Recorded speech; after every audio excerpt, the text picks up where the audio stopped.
પ્રભુની સ્તુતિ થાવ વાલા મિત્રો.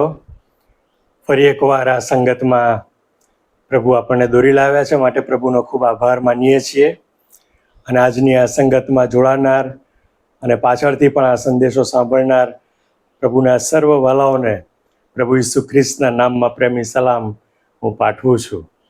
અને આ સમયની અંદર પ્રભુ આપણને એમના પવિત્ર શાસ્ત્ર વિશે જે કંઈ શિક્ષણ આપી રહ્યા છે, અને એ શિક્ષણ દ્વારા આપણે પ્રભુના વચનોનું વધારે મહત્ત્વ સમજીએ અને આપણા જીવનમાં આ પ્રભુના વચનોને વધારે પ્રાધાન્ય આપીએ, આપણા જીવનોમાં પ્રભુના વચનો વધારે સ્વીકારીએ અને એના અધીન થઈએ. માટે પ્રભુ આપણને એની કૃપા આપો. આમેન. પ્રાર્થના કરીએ.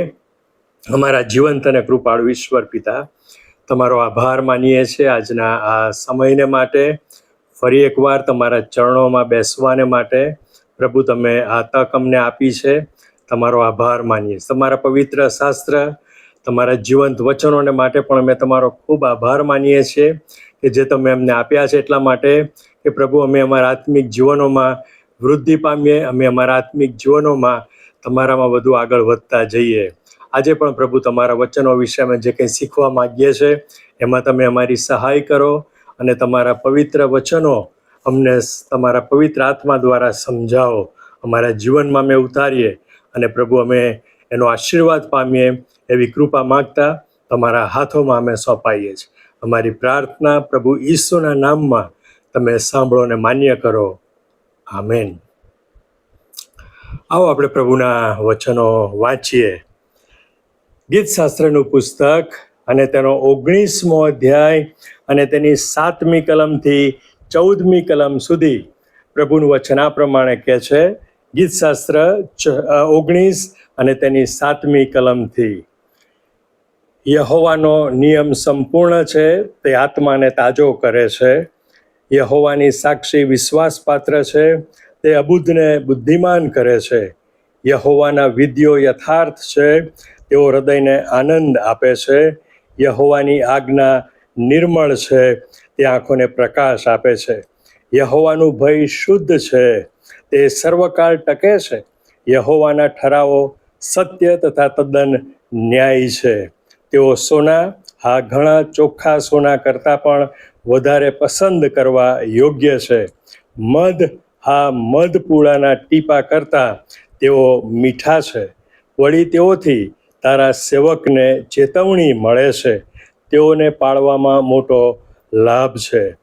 પોતાની ભૂલો કોણ જાણી શકે? છાના પાપમાંથી તું મને મુક્ત કર. વળી જાણી બૂજીને કરેલા પાપથી તું તારા સેવકને અટકાવ. તેઓ મારા ઉપર રાજ ન કરે, ત્યારે હું સંપૂર્ણ થઈશ અને મહાપાતકમાંથી બચી જઈશ. હે યહોવા, મારા ખડક તથા મને ઉદ્ધારનાર, મારા મુખના શબ્દો તથા મારા હૃદયના વિચારો તારી આગળ માન્ય થાઓ. આમેન. વાલાઓ, આ દાઉદનું ગીત છે અને આ બહુ સુંદર ગીત છે અને એમાં એ ઘણી બધી બાબતો વિશે જણાવે છે અને ખાસ કરીને ઈશ્વરનો મહિમા એ પ્રગટ કરે છે. અને ખાસ કરીને શરૂઆતની જે 1 થી 6 કલમ છે એ આ સૃષ્ટિ દ્વારા ઈશ્વરનો જે મહિમા પ્રગટ કરવામાં આવે છે તે સંબંધી તે જણાવે છે. અને ત્યાર પછી 7મી કલમથી 11મી કલમ સુધી એ પ્રભુના વચનોનો મહિમા પ્રગટ કરે છે. અને એમાં જુદા જુદા શબ્દો વાપરે છે. યહોવાનો નિયમ, યહોવાની સાક્ષી, યહોવાના વિધિઓ, યહોવાની આજ્ઞા, યહોવાનું ભય અને યહોવાના ઠરાવો. અને એ બધી બાબતો જાણે કે ઈશ્વરના વચન સંબંધી એ જણાવે છે. કારણ કે પ્રભુના વચનો માટે આ જે બધા શબ્દો છે એ અવારનવાર વાપરવામાં આવે છે. અને એનો અર્થ એ થયો કે પ્રભુનું વચન એ સર્વોચ્ચ છે અને પ્રભુનું વચન સર્વોત્તમ છે. અને એના દ્વારા આગળ કહે છે એ પ્રમાણે કહે છે કે એ પ્રભુના વચનો દ્વારા તારા સેવકને ચેતવણી મળે છે. અને આગળ પણ એ કહે છે કે આ પ્રભુનું વચન છે એ કેટલું કિંમતી છે. એ કહે છે કે ચોખ્ખા, હા ઘણા ચોખ્ખા સોના કરતાં પણ તે વધારે પસંદ કરવા યોગ્ય છે. મધ પૂળાના ટીપા કરતાં તે મધુરા છે. અને એટલા માટે આ પ્રભુના વચનોનો જે અદ્ભુત અનેરો મહિમા છે એ આ ગીતમાં આ પ્રભુના સેવક જણાવે છે. પણ ત્યાર પછી એનો આખો વિષય બદલે છે અને 12મી કલમમાં કહે છે, પોતાની ભૂલો કોણ જાણી શકે, છાના પાપમાંથી તું મને મુક્ત કર. દાઉદના હૃદયની અંદર આ એક મથામણ હતી, એક જાણે કે આત્મિક સંઘર્ષ એ અનુભવી રહ્યો છે. અને આપણે જાણીએ છીએ દાઉદે ઈશ્વરની વિરુદ્ધ પાપ કર્યા અને એ પાપના કારણે પ્રભુએ એને શિક્ષા પણ કરી. પણ એ પાપ એણે કર્યા હતા એમાં એને શરૂઆતમાં ખબર પડી નહીં. જ્યારે એણે બાથશેબાની સાથે પાપ કર્યું અને ત્યારે પ્રભુના સેવકને એની પાસે મોકલવામાં આવે, નાથાનને. અને નાથાને જ્યારે એને સમજાવ્યું ત્યારે એણે કબૂલ કર્યું કે હા, મેં પાપ કર્યું છે.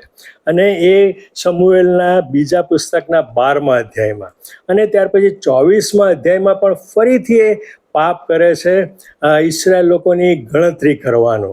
અને એ પાપ કર્યા પછી ઈશ્વરે જે શિક્ષા કરી ત્યારે પણ ત્યાં આગળ ગાદ જે દ્રષ્ટા પ્રબોધક એની પાસે કે જે યહોવાનું વચન આવ્યું અને એને દાઉદની પાસે મોકલવામાં આવ્યો અને દાઉદની સાથે એણે પ્રભુના વચનો દ્વારા વાતચીત કરી.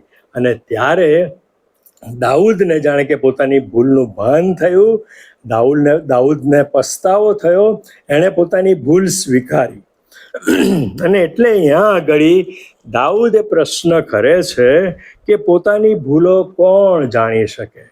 હા વાલાઓ, આપણે પણ આ જ સ્ટ્રગલમાંથી, આ જ સંઘર્ષમાંથી હંમેશા પસાર થઈએ છીએ. એક બાજુ પ્રભુના બાળકો તરીકે પ્રભુના માર્ગમાં ચાલવાની ઈચ્છા અને બીજી બાજુ આ જગતમાં જીવીએ છીએ ત્યારે જગત પ્રત્યેનું આકર્ષણ અને આ દેહની ઈચ્છાઓ અને એની વચ્ચે જાણે કે આપણે પીસાતા જઈએ છીએ. અને ઘણી બધી વાર આપણે એ જગતના જે વાનાઓ છે અને જે દેહની ઈચ્છાઓ છે એને આપણે આધીન પણ થઈ જઈએ છીએ અને આપણે પાપ કરી બેસીએ છીએ. પણ ઘણી બધી વાર આપણને એ પાપ લાગતું નથી. પણ જ્યારે પ્રભુનું વચન જ્યારે આપણે સાંભળીએ છીએ અને ત્યારે આપણને એ પાપ વિશે જાણ થાય છે. અને કદાપી પવિત્ર આત્મા એ આપણા હૃદયની અંદર કાર્ય કરે અને પવિત્ર આત્મા આપણા હૃદયમાં પસ્તાવો પણ એ ઉત્પન્ન કરે અને આપણે પ્રભુની પાસે જઈને માફી માગીએ છીએ. અને એટલે ત્યાં આગળ પ્રભુનો સેવક દાઉદ એ આગળ એ પ્રમાણે કહે છે, વળી જાણી બુજીને કરેલા પાપથી તું તારા સેવકને અટકાવ. પ્રભુના સેવક જાણે કે પ્રાર્થના કરે છે કે પ્રભુ, જાણી બુજીને કરેલા પાપોથી તમે મને અટકાવો. હા, પ્રભુનો આત્મા એ આપણને ઘણી બધી વાર પાપમાં પડતા રોકે છે. પ્રભુ ઈસુ ખ્રિસ્તે પણ એમની પ્રાર્થનામાં શું કરતા શીખવ્યું કે તું અમને પરીક્ષણમાં ન પાડ. અને ખરેખર પ્રભુ આપણને એના બાળકોને એ પરીક્ષણમાં પડતા અને પાપમાં પડતા એ અટકાવવા માગે છે. પણ એ કેવી રીતે શક્ય બને? આપણને એમ થાય કે એક બાજુ જ્યારે દેહની ઈચ્છાઓ એટલી બધી પ્રબળ છે અને એ તરફ હું આકર્ષાઉં છું તો કેવી રીતે બચી શકું? અને બાઇબલમાં એનો જવાબ છે. બાઇબલ આપણને જણાવે છે કે એક રસ્તો છે, એક ઉપાય છે જેના દ્વારા આપણે પાપમાંથી બચી શકીએ છીએ. અને એ જો આપણે જોઈએ તો જે 119મું ગીત છે કે જેનો મેં વારંવાર ઉલ્લેખ કર્યો છે. અને એ ગીત, આખું જે ગીત છે બહુ અદ્ભુત ગીત છે. જો તમે હિબ્રુ ભાષામાં એ જુઓ તો એની 8 કલમોના વિભાગ છે, અને દરેક વિભાગ એ હિબ્રુ કક્કો બારાકડી છે એના શબ્દથી શરૂ થાય છે, અને એ રીતે આખો અધ્યાય એ કક્કાથી એ લખવામાં આવ્યો છે. ત્યાર પછી બીજો અધ્યાય એના પછીના અક્ષરથી એ લખવામાં આવ્યો છે. અને એ અદ્ભુત જે આખું ગીત છે 176 કલમો, એ 176 કલમો એ પ્રભુના વચનો, નિયમશાસ્ત્ર, પ્રભુની આજ્ઞાઓ, પ્રભુના વિધિઓ એના સંબંધી લખવામાં આવે છે, પ્રભુના સાક્ષ્યો, અને એનો જે મહિમા છે, એની જરૂરિયાત છે, એનું મહત્વ છે, એ સમજાવતા આ લાંબો અધ્યાય, બાઇબલનો સૌથી લાંબામાં લાંબો અધ્યાય એ પ્રભુના વચનો વિશે લખવામાં આવ્યો છે. અને એ વચનોની અંદર જો આપણે 119મા અધ્યાયની 9મી કલમ વાંચીએ તો ત્યાં લખ્યું છે કે જુવાન માણસ પોતાનો જીવનક્રમ શાથી શુદ્ધ કરી શકે. હા, આ જુવાનીનો જે સમય છે એ ઘણા બધા પરીક્ષણો અને પ્રલોભનોથી કારણ કે ભરેલો છે. આ જુવાનીનો જે માર્ગ છે, એ જીવનક્રમ છે, એની અંદર ઘણા બધા પરીક્ષણો આવે છે, અને આપણે જ એકલા એમાં જાણે કે એમાં છીએ એવું નહીં, પણ બાઇબલમાં પણ ઘણા બધા પ્રભુના સેવકો કે જેમની ઉપર આવા પરીક્ષણો આવ્યા. યુસફ એ એનું સૌથી સ્પષ્ટ એવું ઉદાહરણ છે. જ્યારે યુસફ સૌથી જુવાન હતો અને એ પોટીફારના ઘરમાં હતો, ત્યારે એને જુવાનીના પાપનું પરીક્ષણ આવ્યું, પણ એમાં પડી ના ગયો, પણ એણે એનો સામનો કર્યો, એનો સામે થયો, અને એ પરીક્ષણમાંથી એ છૂટવાને માટે એ ત્યાંથી નાસી ગયો, કારણ કે એ પ્રભુને ઓળખતો હતો અને પ્રભુ પર પ્રેમ કરતો હતો, અને જાણ કે એના જીવનનો જે હેતુ એ તો પ્રભુને પ્રસન્ન કરવાનો હતો, અને એટલા માટે એણે પોતાની જે દૈહિક ઈચ્છાઓ હતી એની ઉપર જય મેળવ્યો. અને એવા બધા ઘણા પ્રભુના સેવકો છે કે જેમણે પોતાના આ જે દેહની ઈચ્છાઓ છે, પોતાની જે ઈચ્છાઓ એની ઉપર વિજય મેળવ્યો. અને એટલે આ એક બહુ સામાન્ય બાબત છે, કેવળ જુવાનો માટે જ નહીં, પણ અન્ય લોકોના માટે, ચાહે પુરુષ હોય કે સ્ત્રી હોય, ગમે તે ઉંમરના હોય, પણ એમના માટે પોતાનો જે જીવનક્રમ શુદ્ધ રાખવો એ ઘણું અઘરું છે. હા, આ જે પરીક્ષણો છે, દેહના પરીક્ષણો, એની ઉપર જય પામવો એ કોઈ પણ વ્યક્તિના માટે અઘરું છે. અને ભલભલા પ્રભુના સેવકો, મોટા મોટા સેવકો પણ આ બાબતમાં એ પડી ગયા છે, એ લોકો નિષ્ફળ ગયા છે. પણ અહીંયા આગળ આ પ્રભુનો સેવક, જેણે આ બહુ સુંદર ગીત લખ્યું છે, એ કહે છે કે જુવાન માણસ પોતાનો જીવનક્રમ શાથી શુદ્ધ કરી શકે. આ પ્રશ્ન છે, હકીકત છે. જીવનક્રમ શુદ્ધ રાખો અને જીવનને પવિત્ર રાખવું, ડાઘ વગરનું રાખવું એ અઘરું છે. રોજિંદા જીવનની અંદર શૈતાન દ્વારા આ દેહના પરીક્ષણો એ આપણી ઉપર આવે છે, પણ એ જ પ્રભુનો સેવક પવિત્ર આત્મા દ્વારા એનો જવાબ આપે છે, તારા વચન પ્રમાણે તેને વિશે સાવધ રહેવાથી. પહેલી બાબત, પ્રભુના વચનો એ આપણને જીવનક્રમ શુદ્ધ રાખવાને માટે મદદરૂપ થાય છે. અને બીજી બાબત, એ વચનો એના વિશે સાવધ રહેવાની જરૂર છે, અને ત્યારે જ આપણે એ પરીક્ષણ જે આપણા જીવનમાં આવે છે એનો સામનો કરી શકીએ છીએ અને એની ઉપર વિજય પામી શકીએ છીએ. દાઉદ ચોક્કસ પ્રભુના વચનો જાણતો હતો, અને એણે પ્રભુના વચનો દ્વારા પોતાના જીવનને ઘણી બધી રીતે સાચવ્યું હતું.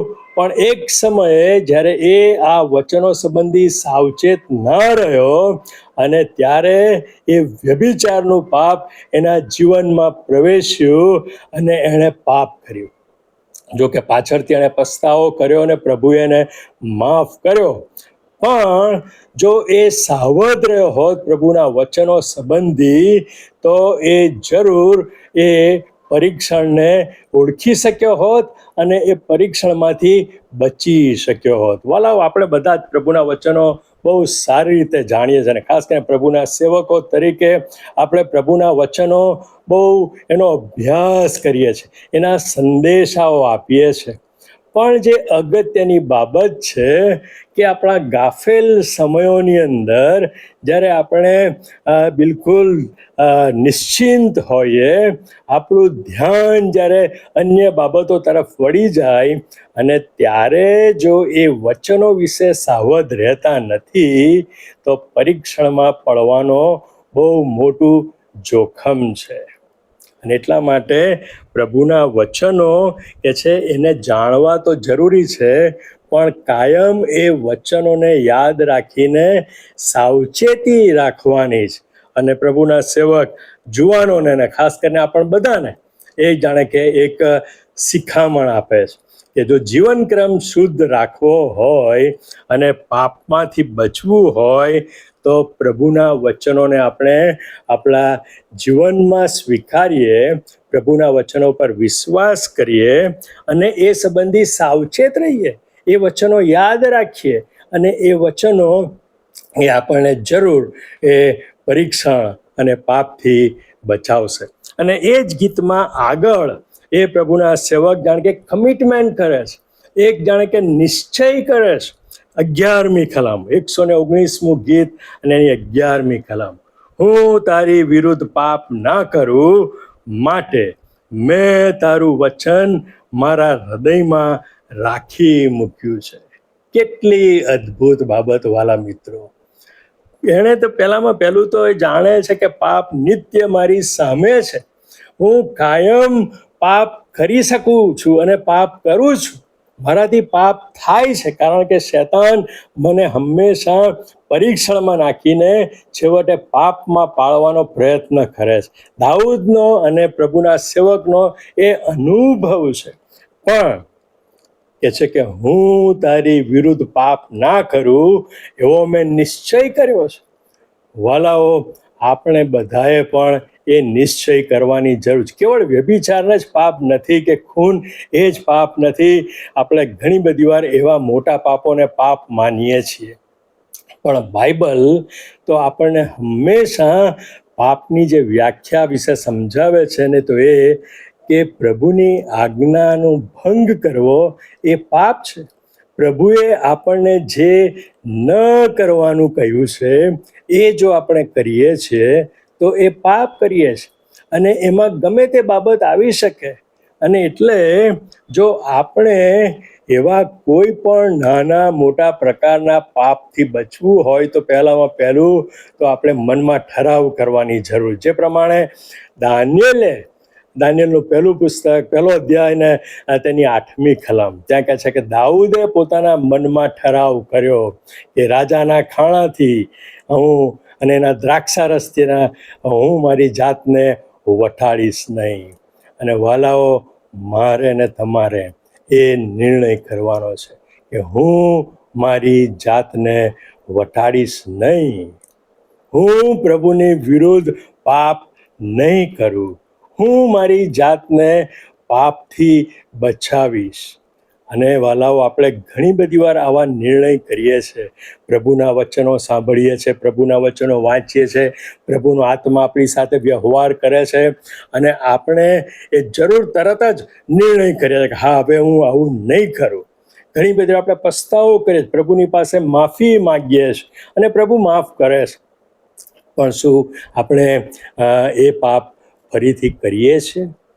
પહેલાં યોહાનના પત્રની અંદર કહે છે કે જે પાપ કર્યા કરે છે તે પાપનો દાસ છે. વાલાઓ, શું આપણે એવા કોઈ પાપના ગુલામ કે દાસ છીએ? આપણને એવી કોઈ ટેવ છે કે જે આપણા જીવનમાં આપણને હતાશ કરી દે છે, આપણને પાછા પાડે છે, જે આપણને જીવનમાં હાર પમાડે છે? વાલાઓ, આપણે નિર્ણય કરવાનો છે પ્રભુની સહાયથી કે હું પ્રભુની વિરુદ્ધ પાપ નહીં કરું. પણ એ ક્યારે શક્ય બને? કેવી રીતે? હું તારી વિરુદ્ધ પાપ ન કરું, માટે મેં તારું વચન મારા હૃદયમાં રાખી મૂક્યું છે. વાલાઓ, કેટલી સુંદર બાબત. હા, પાપ નહીં કરવાનો નિર્ણય તો કરીએ છીએ, પણ એ પાપની ઉપર આપણે વિજય કેવી રીતે પામી શકીએ? આપણા પોતાની ઈચ્છાથી, આપણી પોતાની ઈચ્છા શક્તિથી કે નિર્ણય શક્તિથી કદાપી આપણે કરી શકતા નથી. આપણે નિર્ણય કરીએ છીએ પણ ફરી પાછા એમાં પડી જઈએ છીએ. પણ અહીંયા આગળ આ પ્રભુના સેવક એ જાણ કે એનો ઉપાય બતાવે. જો આપણે પ્રભુની વિરુદ્ધ પાપ કરવાથી બચવું હોય તો એના માટે પ્રભુનું વચન આપણને સહાયરૂપ થાય છે. પ્રભુનું વચન આપણને મદદ કરે છે અને કહે છે કે માટે મેં તારું વચન મારા હૃદયમાં કહે છે કે રાખી મૂક્યું છે. વાલાઓ, પ્રભુનું વચન કહે છે કે હૃદય એ અતિશય કપટી અને ભૂંડું છે, અને એમાંથી જે કંઈ નીકળે છે, પ્રભુ ઈસુ ખ્રિસ્તે સુવાર્તામાં કહ્યું છે પ્રમાણે કે એમાંથી હંમેશા બધું ભૂંડું જ નીકળે છે. પણ એ ભૂંડું દૂર કરીએ છીએ જ્યારે આપણે પ્રભુ ઈસુ ખ્રિસ્તની પાસે આવીએ છીએ, પ્રભુ ઈસુ ખ્રિસ્તના બાળકો બનીએ છીએ, તારણનો અનુભવ કરીએ છીએ, ત્યારે આપણા હૃદયને સાફ કરવામાં આવે છે. પણ જો આપણે યોગ્ય રીતે એ હૃદયની કાળજી ના રાખીએ તો ફરી પાછું એમાં ધીમે ધીમે એ બધો મેલ અને ગંદકી ભરાતા જાય છે. અને માટે વાલાઓ, નવા જન્મેલા બાળકની પેઠે નિષ્કપટ આત્મિક દૂધની ઈચ્છા રાખો, અને એ આત્મિક દૂધ અને એ પ્રભુના વચનોને આપણે આપણા જીવનમાં જાણે કે પકડી લેવાના છે.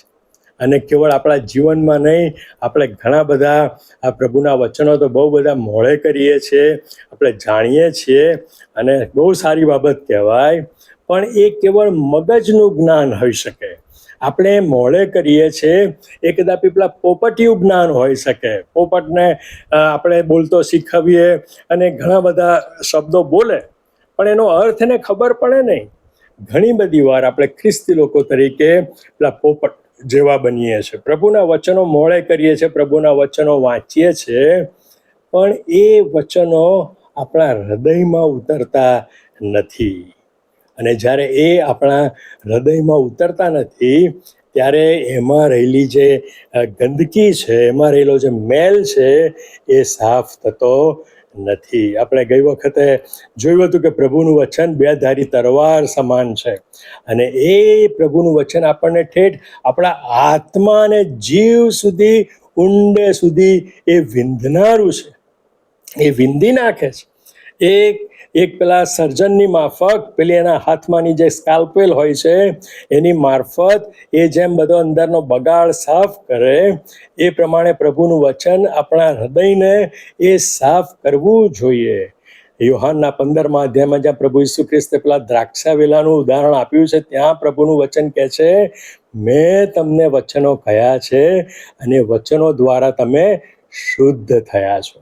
પ્રભુનું વચન આપણને શુદ્ધ કરનારું છે, અને એ શુદ્ધિકરણ ત્યારે જ થાય કે એ વચન આપણા હૃદય સુધી ઊંડે ઉતરે, આપણા આત્માને એ સાફ કરે, આપણા આત્માને એ ભાન કરાવે આપણી પાપી પરિસ્થિતિનું. આપણે પ્રભુની વિરુદ્ધ જે પાપ કર્યું છે એ સંબંધી પ્રભુનું વચન આપણને જાણે કે ભાન કરાવે છે, આપણને કન્વિક્શનમાં લાવે છે, અને આપણને કન્વિક્ટ કરે છે, આપણને એ દોષી જાહેર કરે છે. અને ત્યારે એ વચનની પાસે આવવા દ્વારા અને વચન સ્વીકારવા દ્વારા આપણે પસ્તાવો કરીએ છીએ અને પ્રભુમાં જાણે કે એ પાપથી શુદ્ધ થઈએ છીએ. અને એટલા માટે વાલાઓ, ખ્રિસ્તી જીવનની અંદર જો વિજયવંત થવું છે તો એના માટે એક જ ઉપાય છે, પ્રભુના વચનો. પ્રભુના વચનો આપણે આપણા અંતઃકરણમાં ઠસાવી રાખીએ, આપણા હૃદયની અંદર એ પ્રભુના વચનોને સંગ્રહી રાખીએ, કે જેથી કરીને એ વચનો આપણને પાપની સામે લડવાને માટે એ મદદરૂપ થાય. અને વાલાઓ, માથીની સુવાર્તાનો 4થો અધ્યાય કે જ્યાં પ્રભુ ઈસુ ખ્રિસ્તના પરીક્ષણો વિશે લખવામાં આવ્યું છે. શૈતાન દ્વારા પ્રભુ ઈસુ ખ્રિસ્તનું પરીક્ષણ થયું અને ત્યાં પ્રભુ ઈસુ ખ્રિસ્તે એ પરીક્ષણોનો સામનો કેવી રીતે કર્યો. પ્રભુને ત્રણ રીતે શૈતાને પરીક્ષણમાં નાખ્યા, પણ ત્રણેય વાર પ્રભુએ એક જ બાબત કહી, એમ લખ્યું છે. શું લખ્યું છે? ક્યાં લખ્યું છે? પ્રભુના નિયમશાસ્ત્રમાં લખ્યું છે, પ્રભુના વચનોમાં લખ્યું છે કે તું આ પ્રમાણે કર. અને પ્રભુ ઈસુ ખ્રિસ્તે બહુ અજાયબ રીતે એ શૈતાનનો સામનો પ્રભુના વચનો દ્વારા કર્યો. અને એટલા માટે વાલાઓ, પ્રભુના વચનો જાણવા અને એની ઉપર વિશ્વાસ કરવો અને એને યાદ રાખવા અને શૈતાનની સામે એનો ઉપયોગ કરવો, એ જ સાચું ખ્રિસ્તી જીવન છે. એ ખ્રિસ્તી યુદ્ધ છે કે જ્યાં આપણે પ્રભુના વચનો દ્વારા શૈતાનનો સામનો કરીએ છીએ અને શૈતાનની સામે આપણે વચનો દ્વારા લડીએ છીએ. અને એટલા જ માટે પ્રેરિત પાઉલ, જેમ ગયા વખતે પણ મેં કહ્યું હતું કે જે યુદ્ધના હથિયારો અને શસ્ત્રો સજ્જ થવાને માટે પ્રેરિત પાઉલ કહે છે, એમાં શું કહે છે? આત્માની તરવાર જે દેવનું વચન છે તે તમે લો.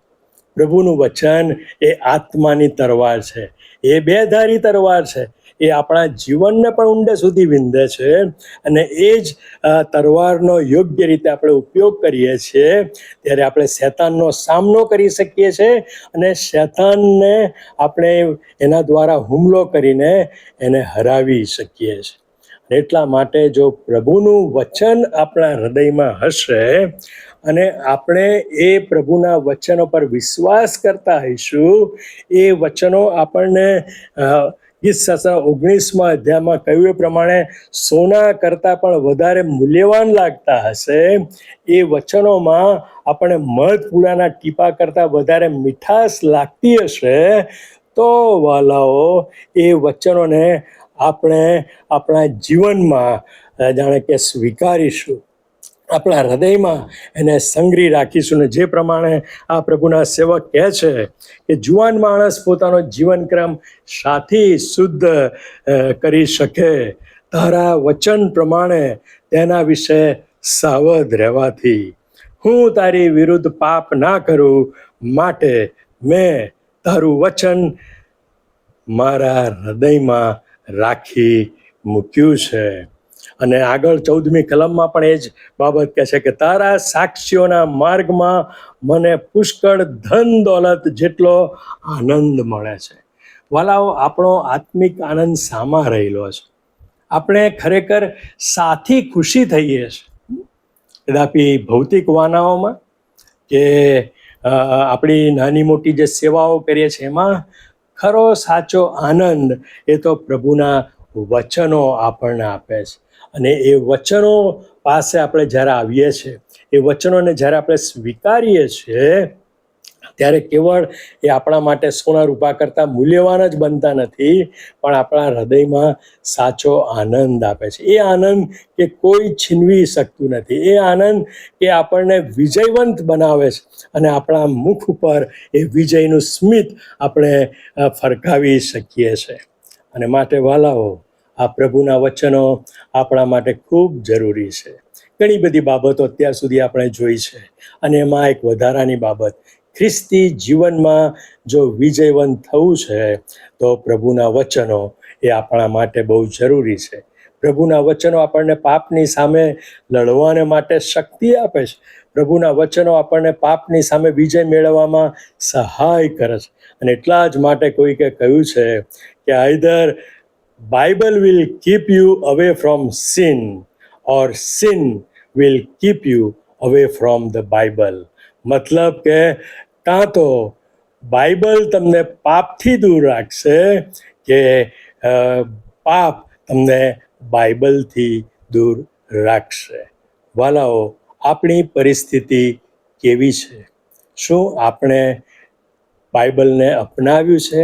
આપણા હૃદયમાં પ્રભુના વચનોને સંગ્રહી રાખ્યા છે કે જેથી કરીને એ પરીક્ષણની વેળાએ પાપ જ્યારે આપણી સામે હોય ત્યારે આપણને એનાથી બચાવે, કે પછી આપણે પાપમાં એવું જીવન જીવીએ છે કે આપણું જીવન એ પ્રભુના વચનોથી દૂર થઈ ગયું છે. વાલાઓ, પ્રભુ આપણને આ ભેદ સમજવાને માટે કૃપા આપે, અને એ જે મર્મ છે, પ્રભુના વચનો આપણને વિજયવંત ખ્રિસ્તી જીવનમાં આગળ દોરે છે. પ્રભુના વચનો આપણને પાપથી બચાવે છે અને પાપની સામા આપણને લડવાને માટે સહાય કરે છે. પ્રભુ આ વચનો સમજવાને માટે આપણને એની સહાય અને મદદ કરો. આમેન. પ્રાર્થના કરીએ. પ્રભુ, આ તમારા અદ્ભુત વચનોને માટે અમે ખરેખર તમારો ખૂબ આભાર માનીએ છીએ. એ વચનો છે કે જે અમને આત્મિક જીવનમાં દોરવણી આપે છે. એ વચનો છે કે જે અમને આત્મિક સામર્થ્ય આપે છે અમારા આત્મિક જીવનના યુદ્ધમાં, અને પાપની સામે બાથ ભીડવામાં તમારા વચનો અમને સહાયરૂપ બને છે. તમારા વચનો દ્વારા પ્રભુ અમે ખરેખર શુદ્ધ થઈ શકીએ છીએ. અમે તમારો આભાર માનીએ છીએ. પ્રભુ, અમે તમારા બાળકો તરીકે હંમેશા આ તમારા વચનો ઉપર પ્રેમ કરતા શીખવીએ, તમારા વચનો પર વિશ્વાસ રાખતા શીખવીએ, અને તમારા આ પવિત્ર અમૂલ્ય વચનોને અમારા હૃદયમાં પ્રભુ અમે રાખી મૂકીએ કે જે પાપથી અમને બચાવે. પ્રભુ, અમે તમારો ખૂબ આભાર માનીએ છીએ. આ વચનોનો આશીર્વાદ પ્રભુ તમે અમને પ્રત્યેકને આપો. અમારી પ્રાર્થના પ્રભુ ઈસુના નામમાં તમે સાંભળો ને માન્ય કરો. આમેન. વાલા મિત્રો, થેન્ક યુ વેરી મચ. ફરીથી એકવાર આપણે મળી શક્યા.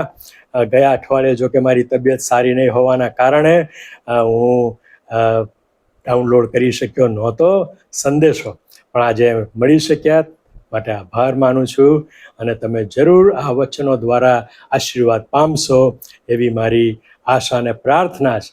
વાલાઓ, આ મારા સંદેશાને તમે લાઈક કરો, તમે એને બીજાઓને શેર કરો, અને મારી ચેનલને પણ તમે સબસ્ક્રાઈબ કરો એવી મારી ખાસ નમ્ર વિનંતી છે.